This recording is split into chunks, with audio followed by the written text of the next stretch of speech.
বর্তমান সরকার বসার পর এ পর্যন্ত কোনো দ্রব্য মূল্যে নিয়ন্ত্রণ করতে পারে নাই, আইন শৃঙ্খলার উন্নতি করতে পারে নাই।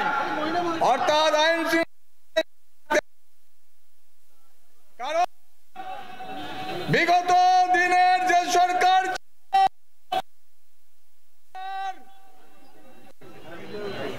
দোসর এখনো পর্যন্ত দেশে অবস্থান করছে এবং চক্রান্ত চালাচ্ছে বিএনপির বিরুদ্ধে। ভাইরা আমার, যতক্ষণ পর্যন্ত তাদেরকে সাইজ করা যাবে না ততদিন পর্যন্ত দেশ ভালো হবে না। ভাইরা আমার, আজকে প্রধান অতিথিকে জানাতে চাই, সৈয়দপুর শহর হচ্ছে রাতের শহর এবং সৈয়দপুর শহরে যেটুকু কাজ হয় প্রায় রাত থেকে শুরু হয়, এখানে রাতের কোনো সমস্যা নাই। ভাইরা আমার, আমি যেটুকু বলতে চাই যে এই ফ্যাসিস্ট সরকারের দোষরদের যদি সাজা না দেওয়া হয় তাহলে কোনো কাজ হবে না।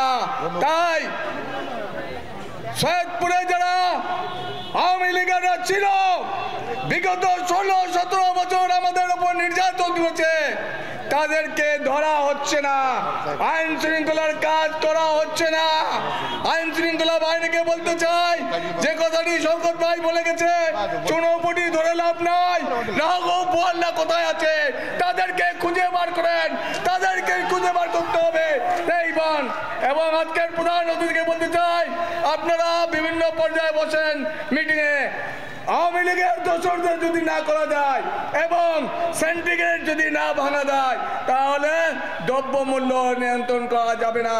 তাই সেন্টিগ্রেড ভাঙার জন্য তাদেরকে ব্যবস্থা নিতে হবে এবং প্রশাসনকে, জেলার কমিটি সহ প্রশাসনকে বলবো, আমরা প্রশাসন করতে এই কথা যদি না বলতে দেন, আমরা 16 বছরের যে ঘাট গেছে আরো 17 বছর মার খেতে হবে, পালিয়ে বেড়াতে হবে, আরো 17 বছর পালিয়ে বেড়াতে হবে আমাদেরকে। আজকে যারা সৈয়দপুরে যারা গুন্ডামি করেছে, সৈয়দপুরে যারা চাঁদাবাজি করেছে, সৈয়দপুরে যারা আমাদেরকে ধরার জন্য লেলিয়ে দিয়েছে পুলিশ বাহিনীকে, আজকে কোথায় সেই পুলিশ, আজকে কোথায় দাঁড়ায় সেই আওয়ামী লীগের লোকে? তাদেরকে কেন ধরা হচ্ছে না? তাদেরকে ধরা হোক, তাদেরকে বন্ধ করো, তাদেরকে রাখো।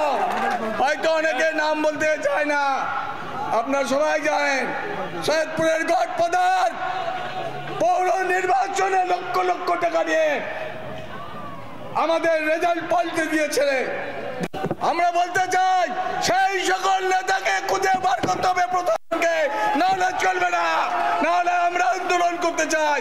এবং বর্তমান সরকারকে বলতে চাই যে আন্দোলন করার জন্য আমাকে বাধ্য করবেন না। আমরা আন্দোলন করে দেখিয়ে দিয়েছি বিগত দিনে